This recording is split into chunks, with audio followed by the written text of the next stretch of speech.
Assalamualaikum warahmatullahi wabarakatuh. Selamat siang, Kak. Waalaikumsalam warahmatullahi wabarakatuh. Selamat siang. Perkenalkan, nama saya Jihan Salsabila. Saya mahasiswi psikologi Universitas Islam Riau. Nah, tujuan saya di sini untuk memenuhi mata kuliah saya di psikologi wawancara dan praktikum. Sehingga saya bertujuan untuk memenuhinya dengan mewawancarain kakak. Benar dengan kakak Nurul Afifah? Benar. Baik. Kegiatannya sekarang ini apa, Kak? Kalau sekarang saya masih sibuk kuliah di kampus saya jurusan hukum. Wah, tetanggaan ternyata kita, Kak. Betul sekali. Baik. Sebelumnya saya meminta izin waktunya sebentar, Kak, untuk mewawancarain kakak. Jadi sebelum masuk ke pertanyaan, Kak, saya di sini mempunyai surat persetujuan yang dimana kakak menyetujui untuk saya wawancarain. Boleh Kak tanda tangan, Kak? Sini ya. Iya.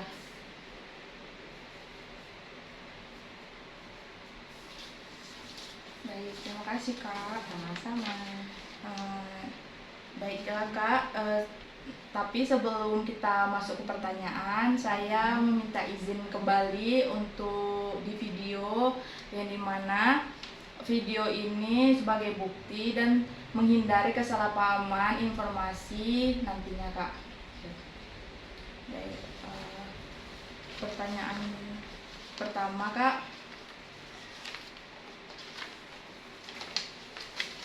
Nah, ketika kakak menghadapi suatu konflik atau masalah nih, Kak, bagaimana sih kebiasaan kakak dalam menceritakannya kepada kedua orang tua? Biasanya kalau konflik yang saya ceritakan kepada orang tua itu ya konflik yang tidak begitu mengkhawatirkan orang tua.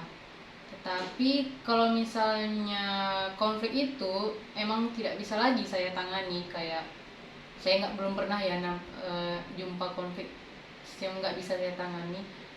Tapi saya pernah mengalami bukan konflik tapi suatu kejadian yang saya memang harus menghubungi orang tua saya. Mungkin seperti itu ya. Kalau yang tidak perlu diberitahu nggak saya beritahu. Baik. Terus persoalan apa saja nih, Kak, yang kakak ceritakan kepada orang tua kakak? Persoalan yang pastinya emang saya tidak sanggup lagi untuk menanganinya sendiri. Kalau misalnya saya masih sanggup untuk menanganinya sendiri, saya mungkin menceritakannya setelah selesai semuanya, saya baru menceritakan kembali ke Baik. Bisa berikan contohnya sedikit, Kak, yang mana kakak bisa menanganinya sendiri atau yang emang mungkin perlu pendapat orang tua juga? Kayak misalnya seperti kalau yang saya tangani sendiri itu ya paling masalah-masalah mungkin sesuatu yang seperti saya konflik dengan teman saya, mungkin saya tidak perlu memberitahu orang tua saya, mungkin karena saya bisa menanganinya sendiri. Tapi contoh salah satu yang pernah saya konflik yang tidak saya ceritakan kepada orang tua itu kayak saya pernah kehilangan dompet, dan itu semua isi yang penting-penting itu pernah ada di dalam situ. Saya tidak mungkin kan tidak memberitahu kepada orang tua. Jadi karena itu saya berusaha untuk memberanikan diri bagaimana caranya agar orang tua itu tidak terlalu memarahi saya. Saya mempunyai strategi sendiri. Nah, menurut kakak ini bagaimana sih perasaan kakak terhadap tanggapan orang tua kakak ketika menceritakan masalah kakak tersebut? Yang pastinya saya deg-degan ya pertama kali cerita tentang kalau ada sebuah konflik.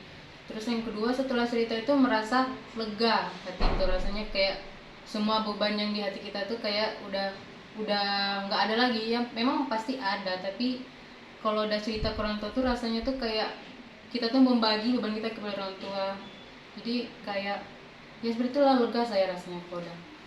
perasaan saya. Jadi setelah kakak menceritakan itu, apakah kakak pernah merasakan kakak seperti terintimidasi kepada orang tua kakak? Terintimidasi itu maksudnya seperti apa ya? Seperti dipojokkan gitu kak, kayak Oh. tidak dikasih arahan Terintimidasi tapi ya. Enggak, orang tua saya tidak seperti itu ya. Mungkin sebagian pernah ya, tapi saya sampai saya umur 20 tahun ini saya belum pernah terintimidasi. Kalau saya mempunyai suatu permasalahan yang memang cukup besar, saya tidak pernah diintimidasi. Orang tua saya itu selalu memberi nasihat yang bikin saya tuh memang harus berubah kayak gitu. baik.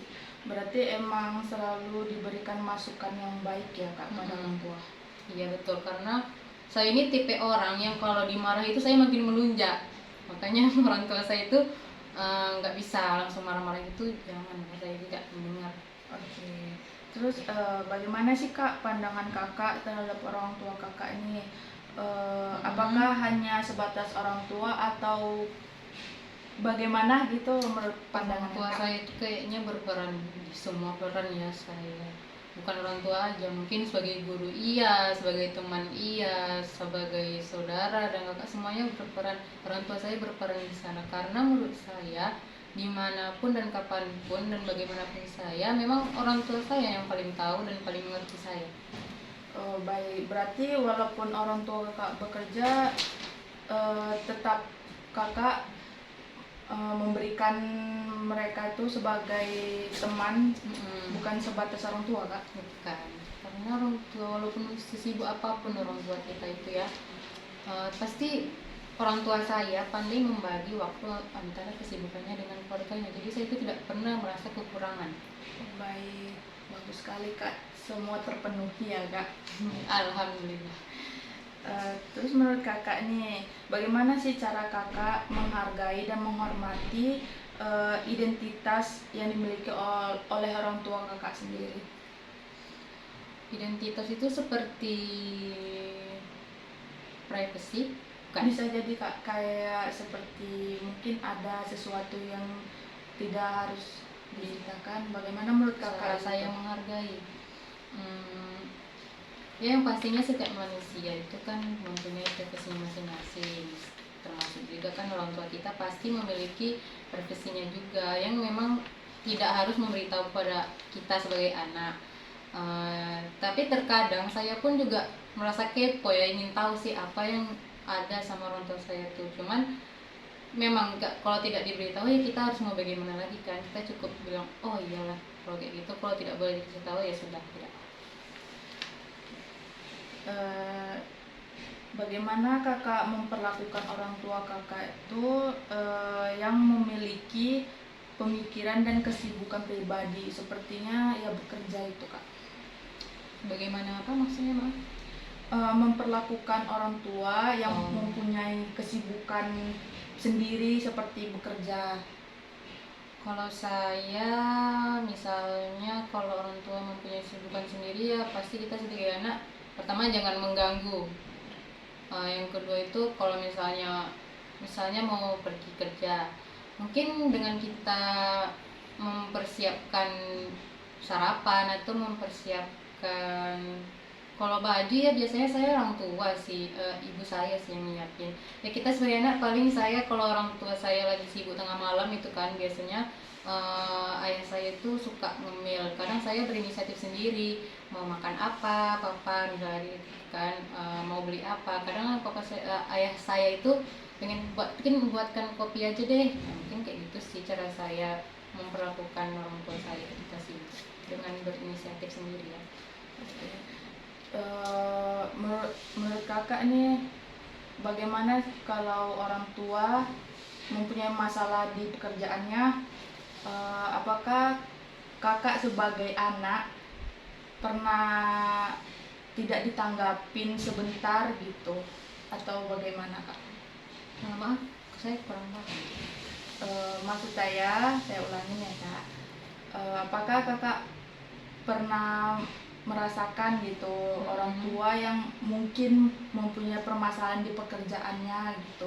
Kakak sebagai anak mungkin tidak ditanggapin atau didiamkan dulu karena fokus ke permasalahan tersebut.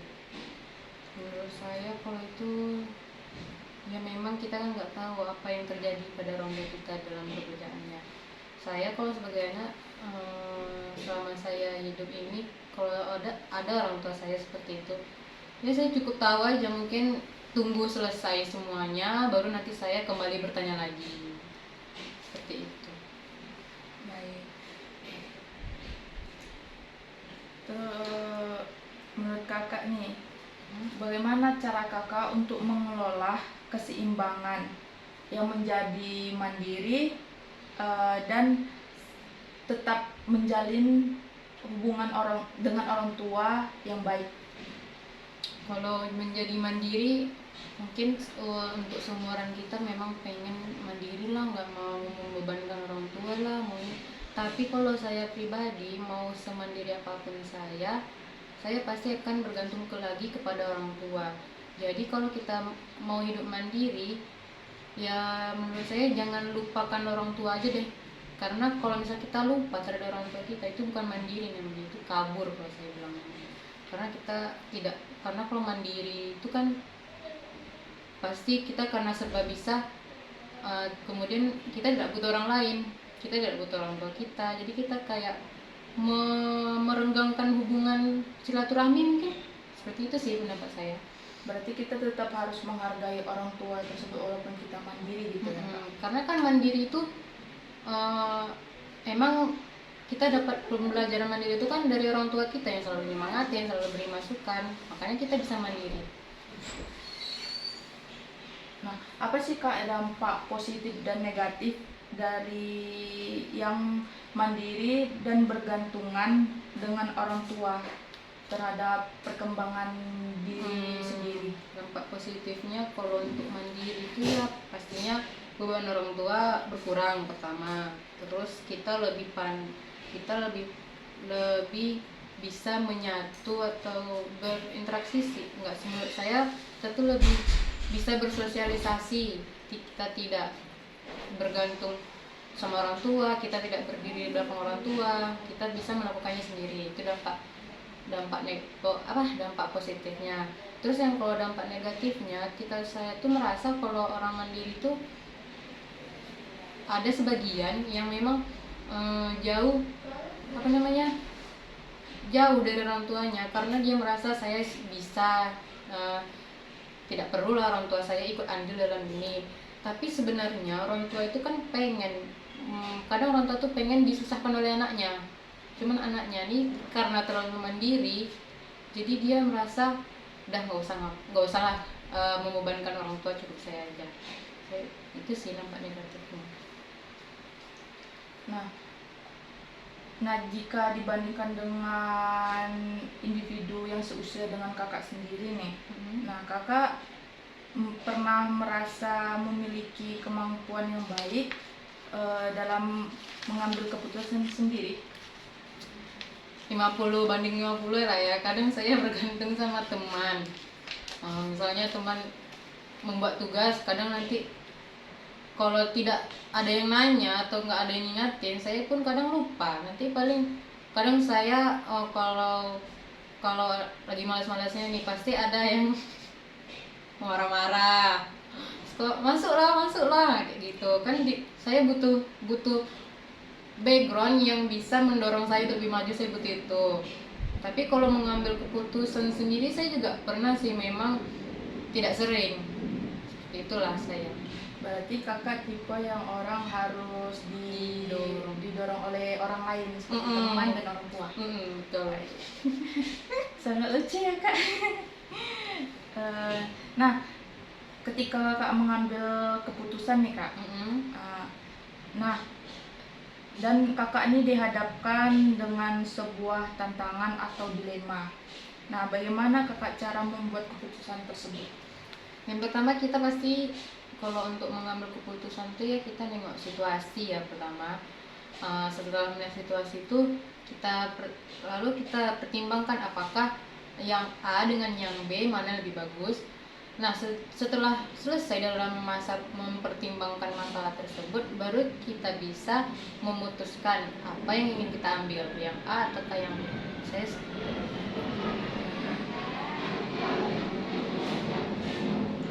Nah, bagaimana kakak menanggapi masukan dari orang lain gitu, Kak? kalau menanggapi masukan kritik ya Iya, maksudnya. seperti pendapat, kritik atau saran gitu, Kak. Kalau menanggapi masukan, yang pertama pasti kita saring semuanya, kita terima, maksudnya saya itu kita terima semuanya. Baru setelah itu kita saring dalam diri kita sendiri, kita pikirkan di mana letak kesalahan kita. Mungkin sebagian orang ada yang mengkritik kita tapi menurut kita itu salah. Kalau mungkin ada yang seperti itu, makanya perlu yang namanya saya saring dulu, baru nanti kalau misalnya kritik dan sarannya mereka itu cocok dia yang kepada saya, atau emang saya harus merubah suatu perilaku saya seperti berbeda dari yang dulu, mungkin saya akan menerima kritik tersebut. Terus apakah kakak pernah menjalani suatu pendapat yang mana pendapat dari orang lain tersebut itu ternyata kita salah jalan? Bisa ulang? Jadi bagaimana menurut kakak nih, Menurut saya ya, jika pendapat dari orang lain itu untuk kakak, terus kakak jalankan ternyata itu salah buat diri kita sendiri, itu bagaimana menurut kakak? ya mungkin saya kadang kalau menghadapi situasi itu, pertama pasti saya akan mengkritiknya kembali. Kemudian kadang kalau saya lagi males nih ya berargumen, saya diam aja, terima aja kritikan mereka atau masukan dari mereka. Cuman kalau misalnya nggak cocok sama saya, ya udah, kita cukup dengar aja, nggak usah membantah atau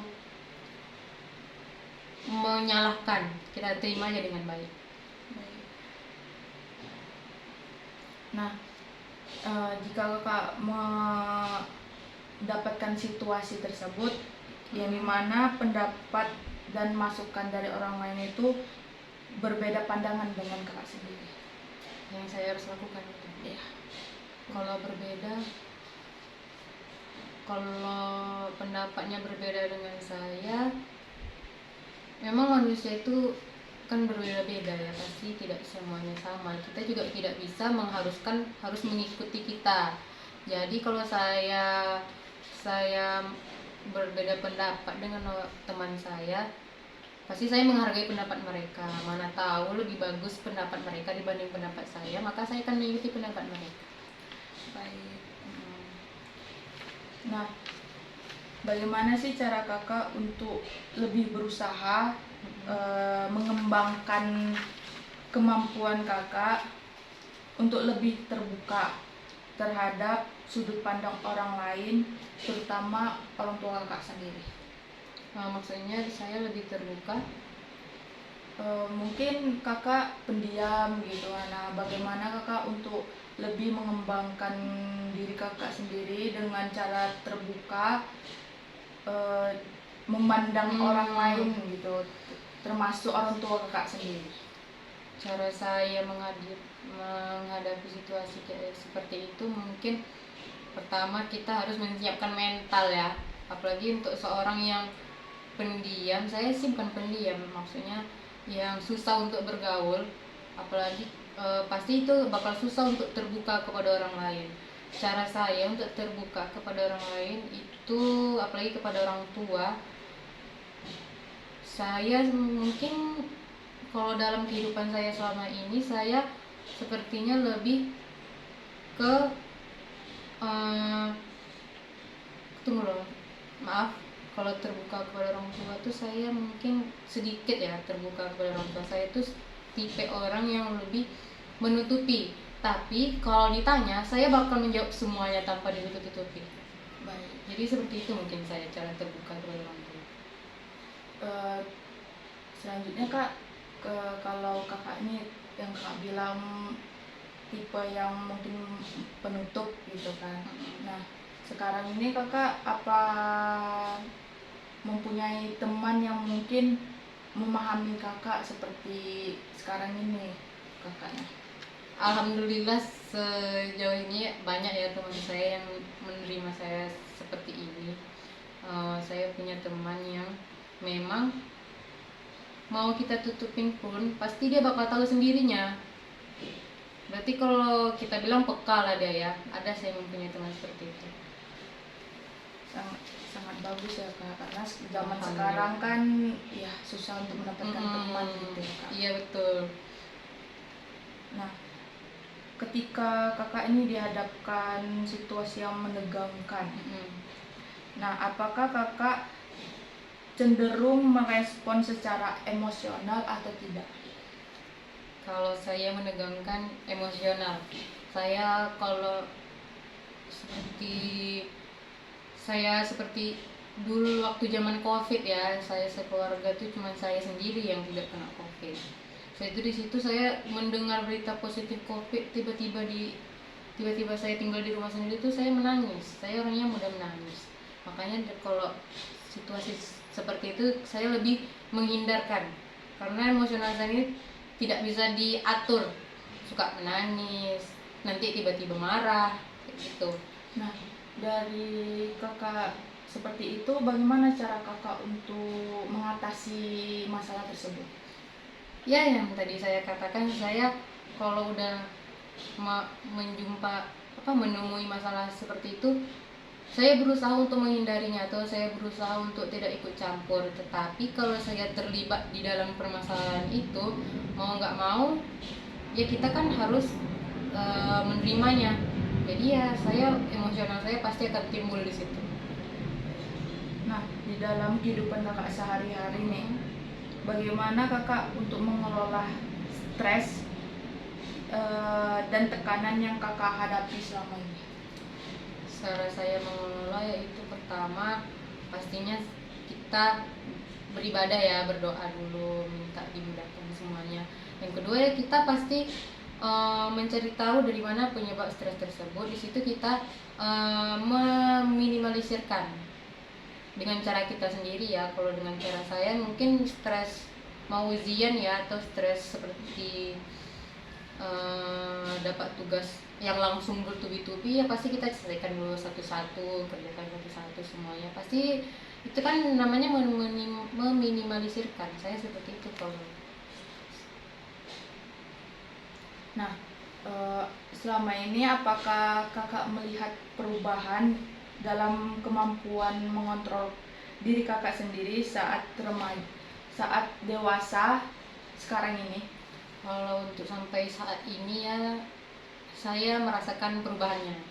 Dari saya yang dulu serba apa namanya, serba semuanya tuh bergantung kepada orang tua, terus saya tuh apa-apa saya marah-marah. Di sini saya mencoba mengatur emosi pertama. Kedua, saya mencoba untuk tidak terlalu bergantung kepada orang tua. Itu saya sangat merasakan dampak positifnya. Baik, berarti di dewasa ini kakak sudah berubah banyak ya kak? Sejauh ini lumayan. Nah, menurut kakak sendiri nih, bagaimana kakak mendefinisikan atau mengartikan prinsip-prinsip dalam hidup kakak? Kalau dalam hidup saya, prinsip itu seperti aturan atau jenjang dalam yang harus saya lakukan dalam kehidupan. Jadi kalau prinsip dalam arti bagi saya itu, prinsip itu seperti aturan yang saya buat sendiri dan akan saya taati. Berarti itu juga sebagai pedoman hidup bagi kakak. Nah, apakah prinsip-prinsip yang kakak anut sekarang ini mempengaruhi hubungan kakak dengan orang lain? Contohnya juga seperti kepada orang tua. Pasti berpengaruh ya prinsip kita dengan kepada orang lain, karena mungkin sebagian ada yang kena dampak kena dampak dari prinsip yang kita jalani. Mungkin dampak positif, ada juga yang kena dampak negatifnya. Kalau seperti kepada orang tua ya pastinya ada yang bertentangan ya kepada orang tua. Nah, bagaimana sih kakak menanggapi perbedaan prinsip tersebut? Nah, yang kakak miliki dengan orang tua kakak miliki ataupun dengan orang lain? Prinsip setiap manusia pasti kan berbeda, apalagi saya dengan orang tua. Jadi cara saya menyikapi prinsip itu, bagaimana ya, kita sebagai anak dengan orang tua pasti memiliki prinsip yang berbeda, prinsip yang kita punya sendiri dan prinsip yang dimiliki orang tua. Tetapi terkadang prinsip yang kita inginkan itu bertentangan dengan orang tua. Jadi cara saya yang pertama itu saya ingin mencoba lebih memaksakan prinsip saya kepada orang tua. Tetapi memang jika tidak bisa dipaksakan untuk mengikuti prinsip saya lebih menerima prinsip orang tua saya, karena menurut saya prinsip orang tua itu pasti benar. Kan kita sebagai anak tuh selalu di belakang background kita orang tua kita. Jadi saya tidak ragu kalau misalnya memang harus mengikuti prinsip kedua orang tua saya. Bisa ceritakan sedikit kak pengalaman kakak ini yang membentuk kemandirian kakak sekarang ini? Yang membentuk kemandirian yang pasti karena masuk kuliah ya, pertama kali saya biasanya di asrama kan, walaupun di asrama itu kan walaupun tidak dengan orang tua, tetapi kita dijaga oleh berbagai macam, banyak ada ustazah-ustazahnya dulu ya. Tapi kalau di kuliah ini berbeda, kita tidak ada yang menjaga, mencari makan sendiri. Di situ diuji sekali ya sosialisasi saya, yang saya ini orangnya serba mageran. Saya yang harus memaksakan diri untuk membeli makan sendiri, saya memaksakan diri untuk bangun pagi sendiri. Itu memang diuji sekali. Jadi benar-benar harus mandiri ya? Iya, benar-benar harus mandiri ketika masuk kuliahnya. Nah, menurut kakak, bagaimana cara kakak untuk mengatur waktu dan diri kakak untuk mencapai tujuan kakak? Yang pertama tuh dari hal kecil, mungkin dengan tidur tidak terlalu larut malam. Dari itu hal bagi saya itu sangat kecil ya. Dengan hal kecil itu kita bisa mengubah diri kita menjadi yang lebih baik. Nah, jadi dengan itu satu persatu nanti akan ngikut semuanya. Dari situ kita pelan-pelan akan mencapai tujuan demi tujuan yang ingin kita capai. Terakhir nih kak, pertanyaannya, bagaimana cara kakak untuk mengatasi tekanan atau lingkungan dari sekitar yang dimana itu bertentangan dengan keyakinan kakak sendiri? Karena kita ini manusia, hidupnya emang harus bersosialisasi dan bergantung kepada satu sama lain. Jadi mau nggak mau bagi saya, kalau misalnya tidak atau bertentangan dengan saya, mau nggak mau saya harus mengikuti apa yang diinginkan oleh masyarakat atau di luar sana. Tidak mungkin dong saya memaksakan keinginan saya sendiri. Mungkin dengan seperti itu sih saya bisa lebih dapat menyatu lah dengan lingkungan dan masyarakat. Baik, pertanyaannya sudah selesai ya kak. Iya. Kita sudah di ujung proses wawancara kita ini. Saya ucapkan terima kasih sudah bersedia untuk saya wawancarain. Sama-sama. Semoga informasi yang sudah kakak berikan bisa bermanfaat untuk saya dan orang lain. Terima kasih juga ya sudah mendengarkan curhatan hati saya. Baik kak, pastinya saya dengarkan dengan baik dan bakal saya jadikan pelajaran. Terima kasih. Ya kak, terima kasih kak. Terima kasih ya. Sekian kak, siang. Siang.